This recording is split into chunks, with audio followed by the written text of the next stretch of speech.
Hi hello నమస్తే friends, నేను మీ స్వాతి శ్రీనివాస్. ఈరోజు బెల్లంతో చేసే గాబలు ఏ విధంగా తయారు చేయాలో మనం తెలుసుకుందాం. చిన్నపిల్లలు చాలా ఇష్టంగా తింటారు. ఇవి చూడడానికి ఎంత అందంగా ఉన్నాయో. ఇది పిల్లలకు స్నాక్స్గా పెట్టడానికి చాలా బాగుంటుంది. అదేవిధంగా షుగర్ ఉండే వాళ్ళు కూడా పెద్దవారికి ఇలాంటివి ఇస్తే ఈ పాపం స్వీట్ ఏది తినరు కనుక ఈ విధంగా బెల్లంతో చేసినవైనా తింటారు కనుక ఒకసారి ట్రై చేయండి. వీటిని ఏ విధంగా తయారు చేయాలో తెలుసుకుందాం. హాయ్ హలో నమస్తే ఫ్రెండ్స్, నేను మీ స్వాతి శ్రీనివాస్. ఈరోజు ఎంతో రుచికరమైన బెల్లం గవ్వలు ఏ విధంగా తయారు చేయాలో తెలుసుకుందాం. ఇది చాలా టేస్ట్గా ఉంటుందంటే పిల్లలు చాలా ఇష్టంగా తింటారు. ఇవి చాలా తొందరగా చేయడం అయిపోతుంది. ఈ స్వీట్ అయితే నేను మొట్టమొదటిగా ఈ స్వీట్ తయారు చేయడమే నేను నేర్చుకున్నాను. ఇప్పుడు మనం 2 కప్పులు మైదా పిండి వేసాం. 1/2 కప్ చాలు గోధుమ నూక. ఇది కొంచెం చిన్నదైతే సన్నంగా ఉన్నదైతే బాగుంటుంది. చాలా తొందరగా అయిపోతుంది. అదేవిధంగా చిటికెడు సాల్ట్, వంట సోడా కొద్దిగా వేద్దాము. కొద్దిగా వంట సోడా. ఇవి మొత్తం బాగా మిక్సించి కలపాలి.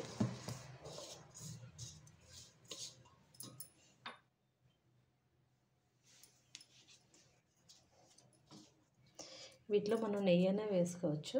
నేను బట్టి గోరువెచ్చని నూనె వేసుకుందాం. ఆయిల్ కొద్దిగా వేడి చేసింది. దీని టేస్ట్ అంతా ఇది కలపడంలోనే ఉంటుందండి. ఈ విధంగా మనం కలుపుకోవాలి.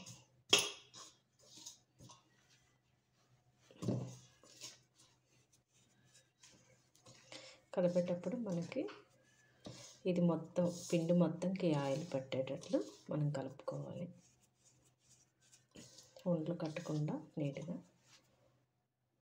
చూడండి ఫ్రెండ్స్, ఈ విధంగా మొత్తం పిండికి మొత్తం ఆయిల్ పట్టాలి. ఇది కొంచెం గట్టిగా కలిపితే మనకి సాఫ్ట్గా వస్తాయి అన్నమాట. పిల్లల స్నాక్స్ బాక్స్ తీసుకెళ్ళడానికి ఇది చాలా టేస్ట్గా ఉంటాయి కనుక బాగుంటాయి. మైదా అవి ఎప్పుడో కనుక పెద్ద ప్రాబ్లం ఏమి ఉండదులండి. ఇదిగోండి ఈ విధంగా ఉండాలి.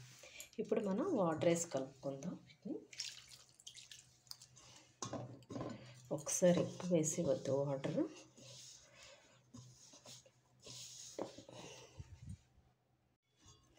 ఈ విధంగా మరీ మెత్తగా కాకుండా, చపాతీ మరీ గట్టిగా కాకుండా ఈ విధంగా ఉంటే మనకి ముద్ద చాలా బాగుంటుంది.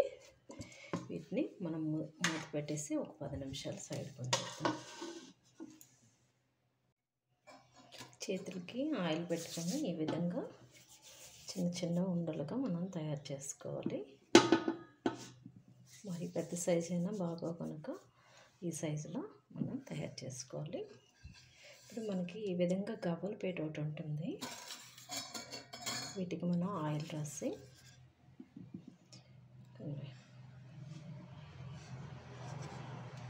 ఓకే ఇదన్నమాట.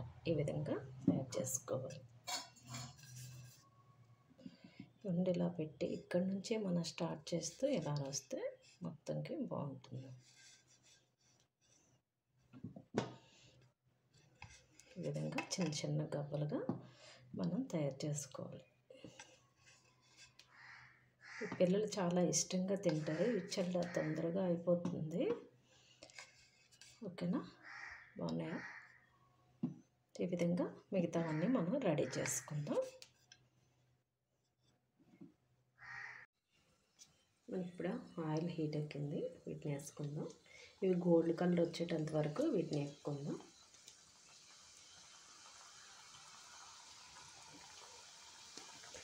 నేను మొట్టమొదటిగా ఈ స్వీటే నేర్చుకున్నాను, కానీ ఫస్ట్లోనే చాలా బాగా వచ్చాయి.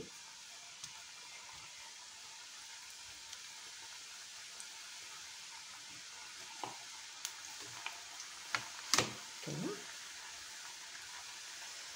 ఇవి విరిగిపోతాయి, పాడైపోద్దని ఏమి ఉండదు, నీట్గా వచ్చేస్తుంది. వేపేటప్పుడు మరీ హైగా కాకుండా గ్యాస్ కొంచెం సిమ్లో పెట్టి వేపుకోవాలి, లేకపోతే మధ్యలో ఆగదు. అందువల్ల సిమ్లో పెట్టి వేసుకోవాలి.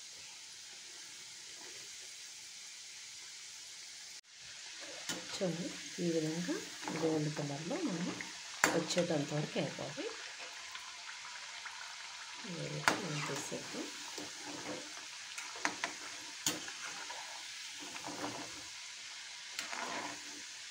ఇది పిల్లలు చాలా ఇష్టంగా తింటారు, అందరూ ట్రై చేయండి. టేస్ట్ అయితే మెత్తగా సాఫ్ట్గా ఒక నూనెగా చాలా బాగుంటాయి.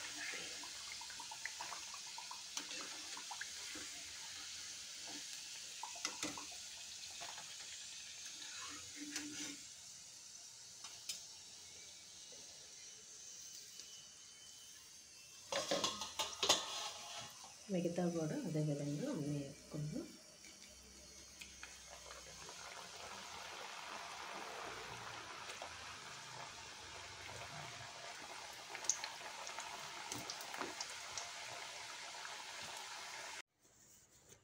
నేను ఒక కప్పు బెల్లం తీసుకున్నాను, ఇందులో కొద్దిగా వాటర్ వేసాను. ఇది కొంచెం పాకం వచ్చేటట్లు పాకం వచ్చేటంత వరకు చూడాలి. తర్వాత గవ్వలన్నీ ఇందులో వేస్తే సరే అయిపోయింది. చూడండి మనకి ఈ విధంగా బెల్లం పాకం రావాలి. ఇందులో నేను చివరిగా కొంచెం యాలకులు వేస్తున్నాను పౌడరు. చూసారా ఈ విధంగా మనకు పాకం రావాలి.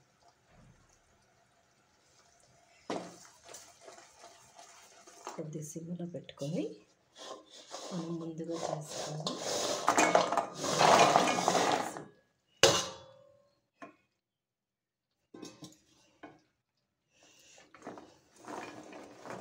అంతే ఇవన్నీ నీట్గా మొత్తం కలపాలి. పాకం వేడిగా ఉండేటప్పుడే ఇవన్నిటికి గవ్వలన్నిటికి బెల్లం పట్టేటట్లు నీట్గా కలుపుకోవాలి మొత్తం. చూసారా ఎంత అందంగా కనిపిస్తున్నాయో, టేస్ట్ కూడా సూపర్గా ఉంటాయి. వేడి ఉండేటప్పుడు మొత్తం కలుపుతూ ఉంటే బాగా పడుతుంది, పాకం కూడా మనకు వేస్ట్ కాదన్నమాట. ఈ విధంగా మొత్తం కలపాలి.